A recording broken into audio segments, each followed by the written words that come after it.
Di ruang tamu rumah kayu sederhana, seorang santri muda bernama Ilham berdiri dengan gamis putih rapi. Wajahnya tegang, tapi matanya mantap. Di depannya, Pak Lurah Ahmad menunjuk wajah Ilham sambil membentak. "Kamu itu siapa berani-berani datang melamar anak saya? Nurul? Kamu cuma santri miskin, kerja saja belum jelas." Di belakang, Nurul justru tertawa kecil, bukan mengejek, tapi berusaha menutupi gugup.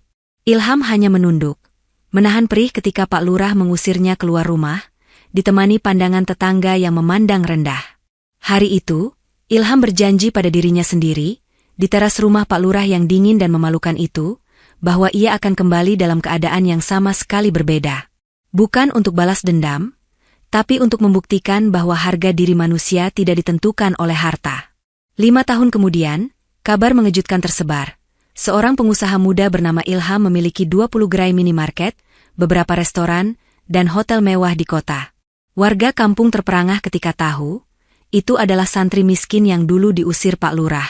Ternyata, sebelum cerita ini dimulai, silakan tulis di kolom komentar kalian menonton dari kota mana. Jangan lupa tekan tombol like dan subscribe channel ini. Untuk yang sudah mendukung dengan like, komen, dan subscribe, semoga Allah mempermudah setiap urusan kalian, meluaskan rezeki, disehatkan badannya, dan mengabulkan segala keinginan dunia maupun akhirat. Amin ya Rabbal Alamin. Sekarang mari kita mulai ceritanya. Pagi itu, Ilham berdiri di depan cermin kecil yang gantungnya sudah berkarat. Gamis putih yang ia pakai sudah lusuh, tapi ia setrika semalaman agar tampak rapi. Di lantai tanah, sandal butut ia letakkan sejajar, seakan itu sepatu mahal yang biasa ia lihat di majalah. Mak Munah, ibunya, duduk di tepi ranjang bambu sambil melipat kain. Keriput di wajahnya menambah dalam ketika ia berkata pelan, "Kamu yakin, Nak?" Keluarga Pak Lurah itu terpandang. Mereka biasa menerima tamu dengan mobil bagus. Ilham menelan ludah. "Ilham tidak membawa apa-apa, Mak. Cuma niat baik dan keberanian. Kalau Allah ridho, tidak ada yang berat." Di pesantren, ia dikenal sebagai santri yang tidak banyak bicara. Tapi sejak lama, hatinya tertambat pada Nurul, putri Lurah Ahmad, yang sering datang ke pengajian remaja. Caranya menunduk, suaranya yang lembut ketika membaca ayat, semua tersimpan rapi di hati Ilham. Siang itu, ia melangkah menyusuri jalan tanah kampung. Beberapa tetangga melirik, berbisik pelan. "Itu Ilham ya, santri miskin itu. Rapi sekali hari ini, jangan-jangan mau melamar anak siapa." Ilham pura-pura tidak mendengar, meski setiap bisikan terasa menusuk. Ia berulang kali menarik napas, mengingat nasihat Kiai bahwa jodoh itu urusan Allah, bukan urusan gengsi manusia. Setibanya di rumah Lurah Ahmad yang besar, ia mengetuk pintu dengan tangan bergetar. Pembantu membuka, menatap dari ujung kepala sampai ujung kaki. "Perlu apa?" "Saya Ilham, Bu. Santri dari pesantren Ustadz Syarif. Saya ingin bertemu Pak Lurah, ada keperluan penting." Ia dipersilakan masuk dengan raut muka datar. Ruang tamu luas, bau kayu mahal dan parfum bercampur. Ilham duduk di ujung kursi, merasa kecil di antara dinding yang penuh foto keluarga. Tak lama, Lurah Ahmad muncul dengan baju koko bersih. Di belakangnya, Nurul berjalan pelan, menunduk, rona pipinya berubah ketika melihat Ilham. Ada sekilas senyum yang cepat ia sembunyikan. "Jadi, apa keperluanmu, Ham?" Suara Pak Lurah datar, tapi matanya tajam. Ilham menunduk hormat, lalu memberanikan diri. "Pak, saya Ilham. Saya datang membawa niat baik. Dengan izin Allah, saya ingin melamar putri Bapak, Nurul." Ruangan tiba-tiba senyap. Seketika, tawa sinis meledak dari mulut Lurah Ahmad. Nurul refleks mengangkat wajah, kaget dan salah tingkah. "Kamu melamar Nurul?" Lurah Ahmad menunjuk dada Ilham. "Kamu cuma santri penjaga gudang beras. Rumah saja tidak punya, kerja tetap saja tidak. Kamu pikir apa yang bisa kamu berikan pada anak saya?" Kata-kata itu seperti pisau. Ilham menahan napas, kedua tangannya saling menggenggam. "Saya memang miskin, Pak, tapi insya Allah saya mau bekerja keras. Saya datang dengan cara terhormat." "Terhormat?" Lurah Ahmad berdiri, Suaranya meninggi. Yang terhormat itu datang membawa kepastian masa depan, bukan sekadar janji dan doa. Kamu bermimpi terlalu tinggi. Keluar dari rumah saya, sebelum saya benar-benar marah. Ilham mencoba tetap tenang. Kalau Bapak tidak berkenan, cukup bilang tidak. Mohon jangan merendahkan ibu saya. Ucapan itu justru membuat Pak Lurah semakin berang. Ia mendekat, telunjuknya hampir menyentuh wajah Ilham. Jangan ajari saya cara bicara. Keluar. Sekarang. Nurul menutup mulut, menahan tangis yang ingin pecah. Ia ingin berkata bahwa ia tidak keberatan jika jodohnya seorang santri, tapi kakinya seakan terpaku ke lantai. Ilham bangkit, mengucap terima kasih lirih pada Ibu Nurul, lalu melangkah keluar. Setiap langkah terasa berat.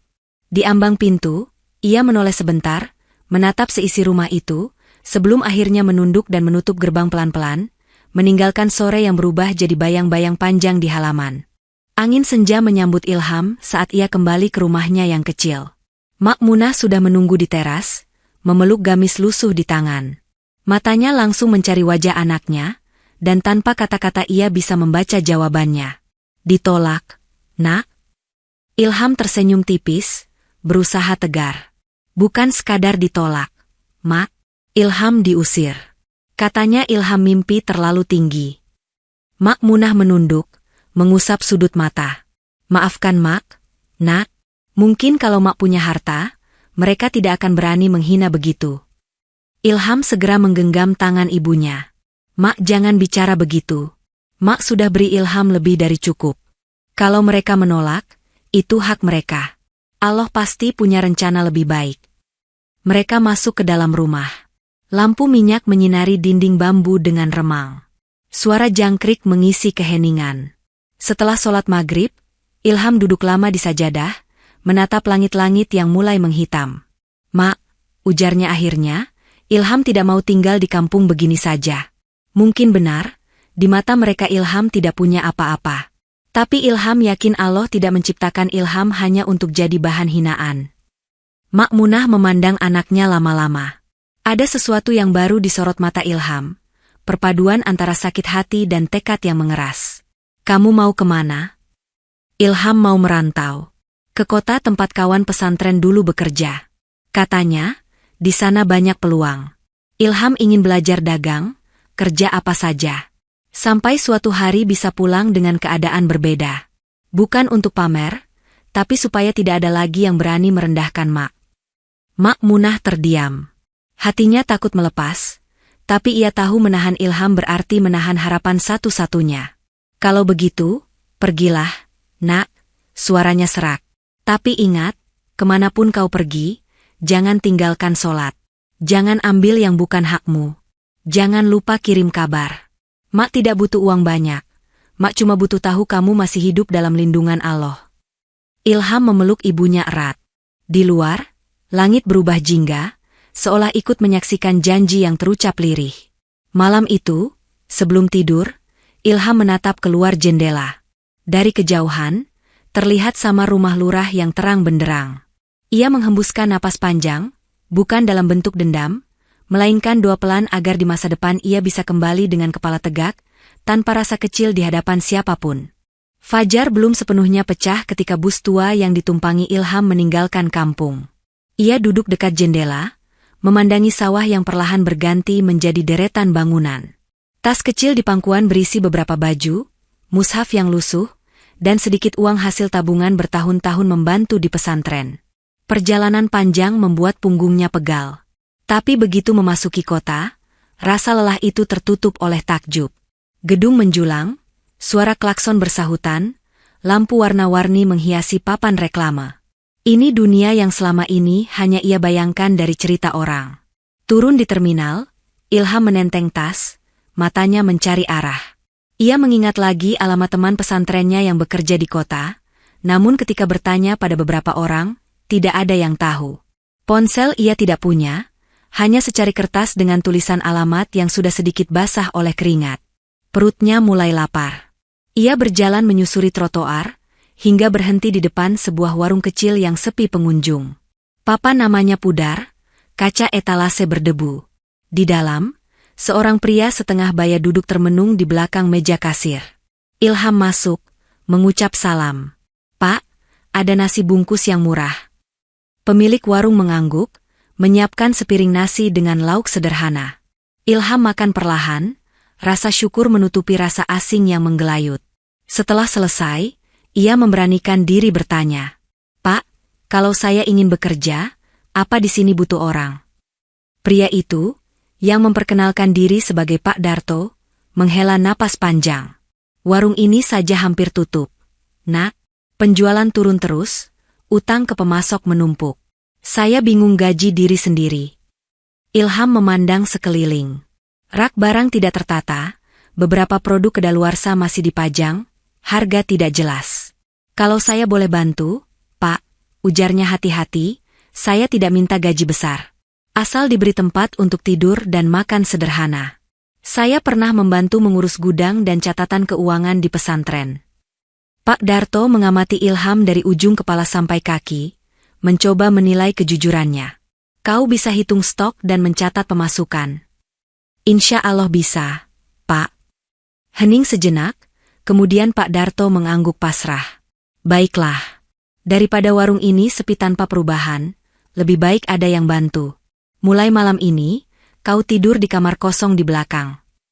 Ilham menunduk bersyukur. Itu langkah pertama yang Allah bukakan untuknya di kota asing. Langkah kecil yang belum ia tahu akan mengubah seluruh hidupnya.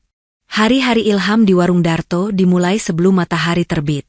Ia membersihkan lantai, menyapu debu di rak, mengelap kaca etalase sampai mengilap. Kemudian ia menghitung ulang seluruh stok barang, mencatat dengan teliti di buku khusus. Setiap pembeli ia sambut dengan senyum.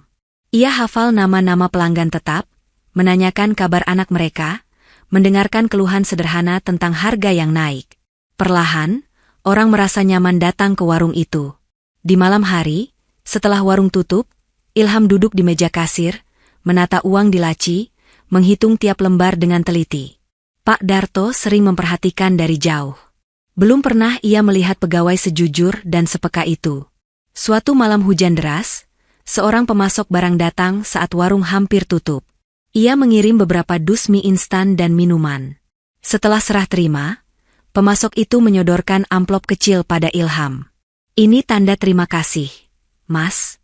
Catat saja barang masuknya sedikit lebih banyak di buku. Selisihnya tidak akan ketahuan, kok. Uang di amplop bisa kamu simpan, atau bagi juga sama bosmu." Ilham menatap amplop itu. Benaknya langsung teringat wajah Makmunah di kampung. Uang itu bisa saja ia kirim untuk memperbaiki atap bocor, membeli obat, atau sekadar menambah lauk harian. Tapi di sisi lain, ia teringat ucapan kiai di pesantren, bahwa setiap rezeki yang kotor akan menumpuk menjadi beban di akhirat. Ia menggenggam amplop itu erat, lalu mengembalikannya. "Maaf Pak, suaranya mantap, saya tidak bisa menerima. Lebih baik warung ini pelan-pelan berkembang daripada cepat besar dengan cara yang tidak halal." Pemasok mendengus, mengumpat lirih, lalu pergi tanpa banyak bicara. Keesokan harinya, kabar penolakannya sampai ke telinga Pak Darto. "Kau yakin menolak uang itu?" tanya Pak Darto heran. "Kau tahu, sebagian orang justru mencari cara seperti itu untuk bertahan." Ilham mengangguk.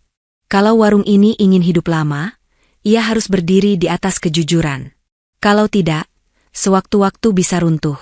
"Saya tidak mau memberi makan mak saya di kampung dari uang yang saya sendiri tidak yakin kehalalannya." Mata Pak Darto berkaca-kaca. Ia merasa malu, karena selama ini pun ia sempat berpikir melakukan hal serupa. Sejak saat itu, kepercayaannya pada Ilham tumbuh berlipat. Ia mulai menyerahkan kunci laci kasir, bahkan meminta Ilham mengatur pembelian dan strategi dagang. Waktu berjalan. Dengan saran Ilham, tata letak barang diperbaiki, harga ditulis jelas, dan dibuat program diskon hari tertentu. Warung yang dulu sepi mulai ramai. Keuntungan naik perlahan tapi pasti. Hingga suatu hari, Pak Darto memanggil Ilham ke ruang belakang. "Ham, saya sudah tua, tidak punya anak, dan kesehatan saya sering turun. Kalau suatu saat saya tidak ada, saya tidak ingin warung ini tutup. Saya ingin kau yang melanjutkan. Anggap saja ini warisan dari orang tua baru yang Allah kirimkan padamu di kota." Ilham tertegun, tidak menyangka kejujurannya mengantarkan kepercayaan sebesar itu.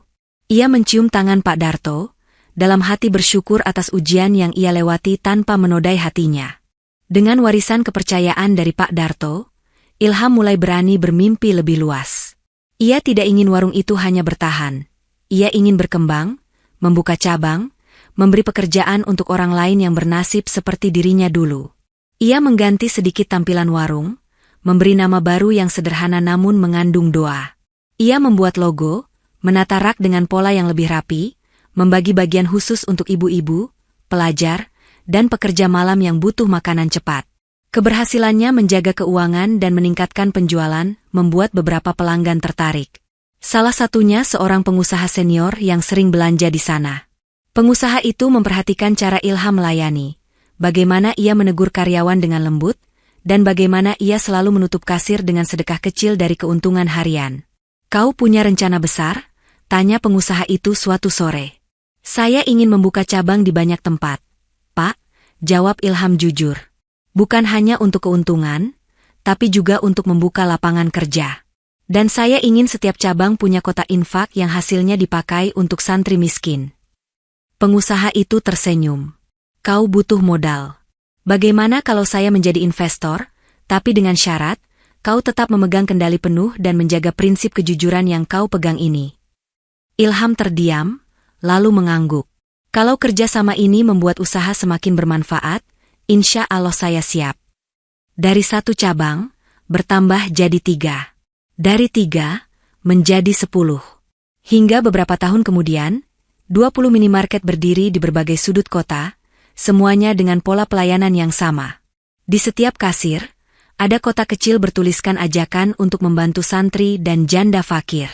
Bersamaan dengan itu, Ilham menerapkan sistem bagi hasil yang adil bagi karyawan. Ia membangun suasana kekeluargaan, membiasakan doa bersama sebelum toko buka.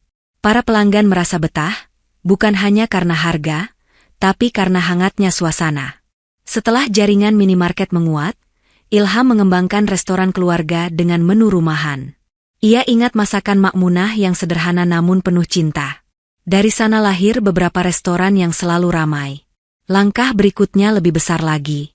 Dengan dukungan investor dan restu kiai, ia mendirikan hotel syariah yang nyaman namun terjangkau. Ia memberi nama yang mengingatkannya pada masa lalu, simbol bahwa perjalanan panjangnya berangkat dari warung kecil dan doa seorang ibu. Di tengah kesibukan mengurus semua itu, Ilham tidak pernah lupa kampung. Ia rutin mengirim uang untuk Makmunah dan memperbaiki rumah. Namun ia belum juga pulang. Hatinya belum siap menginjak tanah yang dulu menjadi saksi saat ia diusir, karena dianggap tidak pantas bermimpi. Ketika usaha Ilham berkembang pesat di kota, angin berbeda bertiup di kampung halamannya. Lurah Ahmad yang dulu dikenal kaya raya mulai dirundung masalah. Investasi besar yang ia masuki ternyata penipuan berkedok proyek perumahan. Uang yang ia tanam lenyap dalam sekejap. Mulanya ia masih bisa menutup lubang dengan menjual sebagian tanah. Tapi utang berbunga membuatnya terpojok. Satu demi satu aset dijaminkan. Mobil mewah jarang keluar garasi karena biaya perawatan terasa berat. Warga mulai melihat perubahan. Pakaian lurah tidak lagi baru, istrinya jarang tampil dengan perhiasan. Gosip beredar pelan di warung kopi, di serambi masjid, di pinggir sawah. Nurul menyaksikan semua itu dengan hati perih. Ia tahu ayahnya terlalu menjaga gengsi, malu jika orang tahu kondisinya. Demi membantu, Nurul membuka les mengaji dan pelajaran sekolah untuk anak-anak kampung. Uangnya tidak seberapa, tapi cukup untuk beli beras dan membayar listrik. Suatu siang, ketika Nurul sedang mengajar, seorang anak membawa selebaran berwarna. "Kak, ini bagi-bagi pamflet dari kota. Katanya mau dibuka hotel baru." Nurul menerima dan membaca. Matanya tertumbuk pada nama pemilik di bawah logo. Ilham Darto Group. Jantungnya berdegup keras. Ia duduk pelan, pamflet itu bergetar di tangannya. Ingatannya melayang pada sosok santri kurus yang dulu berdiri di ruang tamu rumahnya, diusir oleh ayahnya dengan kata-kata yang menyakitkan. Malam harinya, ia menunjukkan pamflet itu pada ayahnya. Lurah Ahmad membacanya cepat, alisnya berkerut. Mungkin cuma kebetulan. Banyak orang bernama Ilham. Tapi, ya lihat, ada tulisan program beasiswa santri dan renovasi masjid kampung kita, sahut Nurul pelan. Lurah Ahmad terdiam sejenak, lalu menghela napas. Kalaupun itu ilham yang dulu, berarti Allah telah mengangkat derajatnya. Ayah tidak tahu harus merasa apa. Kata-kata itu menggantung di udara, meninggalkan rasa pahit yang sulit dijelaskan. Di kota, Ilham tengah merancang acara pembukaan hotel syariah pertamanya. Ia tidak ingin sekadar menggunting pita. Ia ingin peresmian itu menjadi awal dari gerakan kebaikan. Karena itu, ia memutuskan membuat program sosial, beasiswa untuk santri kurang mampu dan renovasi masjid di kampungnya. Tim humas menyiapkan undangan untuk pejabat setempat, tokoh agama, dan perwakilan kampung. Nama Lurah Ahmad ada di daftar paling atas. Ilham sempat terdiam saat membaca, namun ia tidak menghapus. Ia ingin segala sesuatu terjadi mengalir, tanpa rekayasa. Anda yakin, Pak Ilham, mau mengundang lurah di kampung Bapak dulu? Tanya salah seorang staf. Saya yakin, jawab Ilham. Allah yang mempertemukan, Allah juga yang akan mengatur perasaan kami. Tugas saya hanya menghadirkan diri dengan niat baik. Hari peresmian tiba. Hotel tampak megah, namun nuansa Islami terasa hangat. Di lobi, kaligrafi menghiasi dinding, suara lantunan ayat lembut mengalun pelan. Bus khusus mengantar rombongan warga kampung, termasuk Makmunah yang mengenakan baju terbaiknya. Ia menatap bangunan tinggi itu dengan takjub, sulit percaya bahwa semua ini milik anak yang dulu ia lepaskan dengan hati bergetar. Lurah Ahmad datang bersama istrinya dan Nurul. Langkahnya ragu, merasa kecil ketika memasuki lobi hotel yang dipenuhi tamu berpakaian rapi. Ia tidak tahu harus memposisikan diri sebagai tamu kehormatan atau hanya orang kampung yang malu membawa masa lalu. Di panggung utama, panitia mengumumkan bahwa pemilik hotel akan memberikan sambutan. Musik lembut berhenti. Semua mata tertuju pada tangga kecil di sisi panggung, menunggu sosok yang akan muncul. Makmunah menggenggam kerudungnya. Nurul menahan napas. Lurah Ahmad menatap ke depan dengan dada berdebar, belum sepenuhnya siap melihat siapa yang akan berdiri di podium. Ilham melangkah ke podium dengan jas sederhana yang tampak pas di tubuhnya. Ia menunduk sebentar, merasakan mata banyak orang tertuju padanya. Di barisan depan, ia melihat siluet yang sangat ia kenal. Makmunah, ibunya, dan di beberapa kursi dari sana, Lurah Ahmad bersama Nurul. Hati Ilham bergetar, tapi wajahnya tetap tenang. Ia memulai sambutan dengan menyebut nama Allah, lalu mengucap syukur atas kesempatan berdiri di sana. Saya berdiri di sini bukan sebagai orang hebat, suaranya jernih, tapi sebagai seorang santri miskin yang dulu sering merasa dirinya tidak berharga. Saya lahir di kampung kecil, dibesarkan oleh seorang ibu yang menjual sayur keliling. Dulu, saya pernah datang ke rumah seorang tokoh di kampung saya dengan niat melamar putrinya. Saya diusir, disebut pemimpi yang tidak tahu diri. Hadirin mulai saling pandang. Warga kampung langsung teringat cerita lama yang sempat jadi buah bibir. Mereka melirik Lurah Ahmad yang menunduk, wajahnya memucat. Hari itu sangat menyakitkan, lanjut Ilham, tapi justru di situ Allah menanamkan tekad di hati saya untuk berubah. Saya merantau, bekerja di warung kecil, belajar jujur dalam berdagang, dan Allah kirimkan banyak orang baik untuk menolong. Dari satu warung, berkembang menjadi 20 minimarket, beberapa restoran, dan sekarang hotel ini. Ia berhenti sejenak, memandang ke arah ibunya yang sudah menitikkan air mata. Kalau hari ini saya bisa sedikit membantu santri lain, merenovasi masjid kampung, itu semua bukan karena hebatnya saya. Itu karena Allah bukakan pintu setelah saya belajar menutup pintu dendam. Saya tidak datang untuk membalas hinaan dengan permusuhan. Saya datang untuk berterima kasih, karena justru dari hinaan itu saya belajar memantaskan diri. Suasana ruangan menjadi haru. Beberapa tamu mengusap mata. Nurul menunduk, bahunya bergetar. Ia tahu, setiap kata yang diucapkan Ilham juga memenuhi ruang kecil di hatinya sendiri. Lurah Ahmad duduk kaku. Keringat dingin menetes di pelipisnya. Di telinganya, kata-kata kasar yang ia lemparkan dulu ke wajah Ilham seperti diputar ulang. Ia merasa kursi di bawahnya mengecil, seolah tanah ingin menelannya. Acara peresmian berlanjut dengan doa bersama dan simbolis pemotongan pita. Tamu bepergian berkeliling lobi, melihat kamar contoh, mencicipi hidangan ringan yang disiapkan restoran hotel. Usai acara resmi, Ilham turun dari panggung dan menyempatkan diri menyapa satu persatu tamu. Ketika ia menghampiri rombongan warga kampung, Mak Munah langsung memeluknya erat, air mata haru menempel di bahu jasnya. "Nak, Mak bangga sekali," bisiknya lirih. Ilham menenangkan ibunya, mengajaknya duduk dan beristirahat. Setelah itu, ia menoleh, dan pandangannya tanpa sengaja bertemu dengan mata Nurul. Waktu terasa melambat. Nurul berdiri sambil memegang tas kecil. Wajahnya tampak dewasa namun masih menyimpan lembut yang sama seperti dulu. Ia melangkah pelan mendekat. "Assalamualaikum, Mas Ilham," ucapnya, suara bergetar. "Waalaikumsalam," jawab Ilham, tersenyum tipis. "Alhamdulillah, Nurul sehat." Sekilas keheningan mengikuti percakapan pendek itu.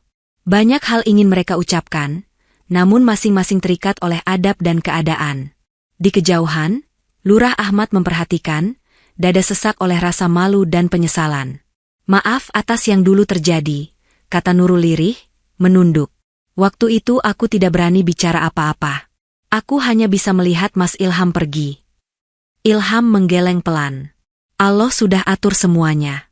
Kalau waktu itu tidak terjadi, mungkin saya tidak pernah keluar dari kampung. Mungkin saya tidak belajar apa-apa. Jadi, cukup kita jadikan pelajaran." Nurul mengangguk, namun air matanya tetap jatuh. Ia mengusap cepat, sebelum ibunya menyadari. Malam itu, di kamar hotel yang disiapkan khusus untuk tamu kampung, Lurah Ahmad tidak bisa tidur. Ia memandangi langit-langit, bayangan wajah Ilham saat bercerita di panggung menari-nari di pikiran. Dalam hati, ia bergulat dengan gengsi. Bagian dirinya yang dulu merasa paling terhormat menolak mengakui kesalahan. Namun bagian lain, yang menyaksikan kejujuran Ilham dan ketulusan bantuannya pada kampung, runtuh oleh rasa bersalah. Ia duduk di pinggir ranjang, menutup wajah dengan kedua tangan.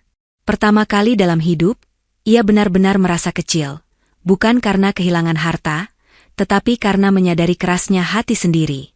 Beberapa minggu berlalu. Proyek renovasi masjid di kampung Ilham berjalan cepat dengan dukungan dana dari yayasan miliknya.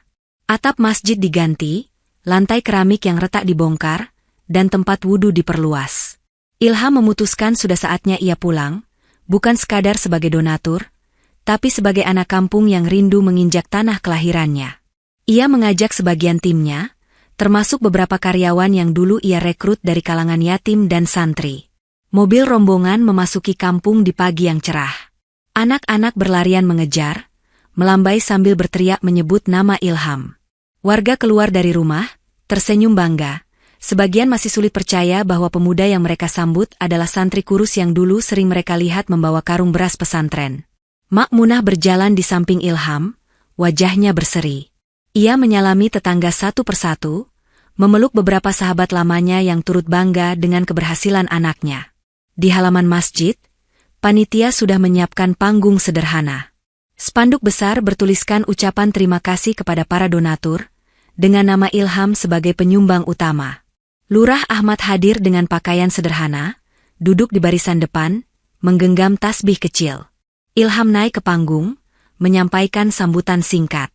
Ia mengucap syukur karena diberi kesempatan kembali sebagai orang yang bisa memberi, bukan hanya meminta. Ia menekankan bahwa masjid bukan hanya tempat ibadah, tetapi pusat kehidupan, tempat anak-anak belajar, orang tua menenangkan hati, dan pemuda mencari arah. Setiap kata mengalir tenang. Tidak ada rasa ingin membangkitkan masa lalu. Namun justru ketenangan itu membuat semua yang mendengarkan tergerak. Di antara hadirin, Lurah Ahmad menunduk semakin dalam. Di telinganya, kata-kata santri miskin yang dulu ia usir seakan bersahut-sahutan dengan ucapan penuh kerendahan hati yang kini ia dengar. Setelah Ilham turun dari panggung, suasana sempat hening. Kemudian, di luar dugaan banyak orang, Lurah Ahmad berdiri, melangkah ke depan, meminta mikrofon dari panitia dengan tangan yang sedikit bergetar. Di hadapan semua warga, Lurah Ahmad menghela napas panjang. Wajahnya tampak lebih tua dari usia, namun matanya kali ini jernih tanpa topeng gengsi. "Saudara-saudara sekalian," suaranya parau namun jelas, "hari ini saya tidak berdiri sebagai lurah. Saya berdiri sebagai seorang hamba yang penuh salah. Saya ingin menyampaikan sesuatu kepada pemuda yang telah banyak mengajarkan saya arti kerendahan hati. Ia menoleh ke arah Ilham yang berdiri tidak jauh. Beberapa tahun lalu, ketika Ilham masih menjadi santri miskin, ia datang ke rumah saya dengan niat baik, melamar anak saya. Saat itu, saya mengusirnya, menghina kemiskinannya, dan merendahkan ibunya yang tidak pernah menyakiti siapapun. Saya tidak hanya menolak lamaran, saya juga melukai harga diri seorang pemuda yang sedang belajar bermimpi. Suasana hening. Angin pelan menyusup di antara orang-orang yang berkumpul. Beberapa warga menunduk, teringat bagaimana dulu mereka ikut membicarakan kejadian itu. Air mata jatuh di pipi Lurah Ahmad. Ia melanjutkan dengan suara yang bergetar. Hari ini, Allah menunjukkan kebesarannya. Pemuda yang dulu saya hina kini menjadi orang yang paling banyak membantu kampung ini.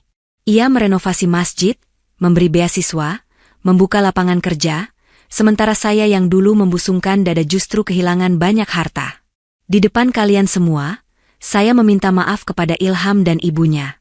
Saya tidak pantas menyebut diri sebagai orang terhormat jika tidak berani mengakui kesalahan. Di barisan depan, Mak Munah menutup wajah dengan kerudung, air mata mengalir deras. Ilham melangkah mendekat, memegang mikrofon pelan. Pak, saya sudah memaafkan sejak hari itu, ucapnya lembut. Justru karena kejadian itu, Allah mendorong saya keluar dari zona nyaman.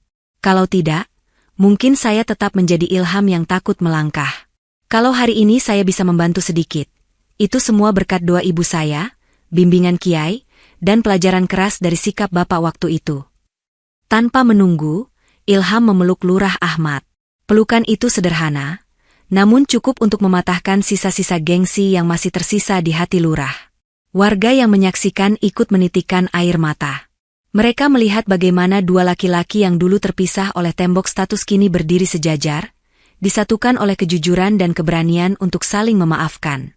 Di sudut kerumunan, Nurul menangis tanpa suara. Beban bertahun-tahun yang ia simpan di dada perlahan luruh, berganti harapan yang ia sendiri belum berani sebutkan. Beberapa hari setelah kejadian itu, suasana kampung terasa berbeda. Meski rumah Lurah Ahmad tidak lagi semewah dulu, ia justru tampak lebih ramah. Sering terlihat duduk di serambi masjid, berbincang dengan warga tanpa jarak. Pagi itu, matahari baru naik ketika suara derit pagar terdengar di rumah Lurah. Ibu Nurul membuka pintu, terkejut melihat rombongan kecil yang berdiri di depan. Ilham mengenakan baju koko bersih, ditemani Mak Munah, kiai pesantren, dan beberapa tetangga dekat. Assalamualaikum, sapa Ilham dengan senyum tenang. Waalaikumsalam, jawab Ibu Nurul, masih kebingungan. Ia mempersilakan mereka masuk. Lurah Ahmad keluar tergesa, wajahnya heran bercampur cemas. Namun sebelum ia sempat bertanya, Kiai sudah lebih dulu berbicara. Pak Ahmad, kami datang membawa niat baik. Dulu Ilham pernah datang sendiri ke rumah ini dengan hati yang masih mentah. Hari ini, ia datang lagi dengan hati yang telah ditempa perjalanan panjang. Kami mohon, terimalah kedatangan kami untuk meminang putri Bapak, Nurul, sekali lagi. Suasana ruang tamu mendadak sunyi. Nurul yang sejak tadi mengintip dari balik pintu kamar nyaris menjatuhkan gelas di tangannya. Ia menunduk, pipinya memerah. Lurah Ahmad memejamkan mata sejenak. Tidak ada lagi alasan untuk menolak. Ia telah melihat bagaimana Ilham menjaga amanah, memuliakan ibunya, dan tidak menyimpan dendam meski punya kesempatan membalas. Ilham, katanya perlahan, kalau dulu aku menolakmu karena merasa kau tidak punya apa-apa, hari ini aku justru takut kalau kau tidak mau datang lagi. Allah sudah menunjukkan siapa dirimu. Dengan segala kerendahan hati, aku menerima lamaranmu untuk Nurul. Air mata menetes di pipi Ilham. Ia membungkuk hormat, mencium tangan Lurah Ahmad dan ibunya. Mak Munah memeluk Nurul, berbisik pelan bahwa ia sudah lama mendoakan saat seperti ini. Hari pernikahan digelar di halaman masjid baru. Tidak ada dekorasi berlebihan, hanya kain putih sederhana dan bunga dari pekarangan warga. Namun tawa anak-anak, senyum tetangga, dan doa yang mengalir membuat suasana terasa begitu kaya. Ketika akad selesai dan semua mengucap syukur, Ilham menatap Nurul yang kini resmi menjadi istrinya. Ia menggenggam tangan perempuan yang dulu hanya bisa ia pandang dari jauh, berjanji dalam hati akan menjaga amanah ini sebaik mungkin. Malamnya, setelah semua tamu pulang, Ilham berdiri di halaman masjid yang diterangi lampu kuning lembut. Ia menengadah, memandang langit kampung yang penuh bintang. "Ya Allah," bisiknya, "dulu aku keluar dari kampung ini sebagai santri miskin yang diusir. Hari ini aku kembali sebagai suami, sebagai anak yang ingin membahagiakan ibunya, sebagai hamba yang masih banyak salah. Jangan biarkan hati ini sombong. Jadikan semua yang aku miliki sebagai jalan untuk membantu orang lain." Di kejauhan, suara azan Isya berkumandang. Ilham menggandeng tangan Nurul menuju masjid, sementara Makmunah dan Lurah Ahmad berjalan berdampingan di belakang mereka. Langkah-langkah itu menyatu di lantai keramik baru, meninggalkan jejak kisah bahwa kemuliaan bukan milik orang berharta, tetapi milik mereka yang tidak menyerah, tetap jujur, dan berani memaafkan.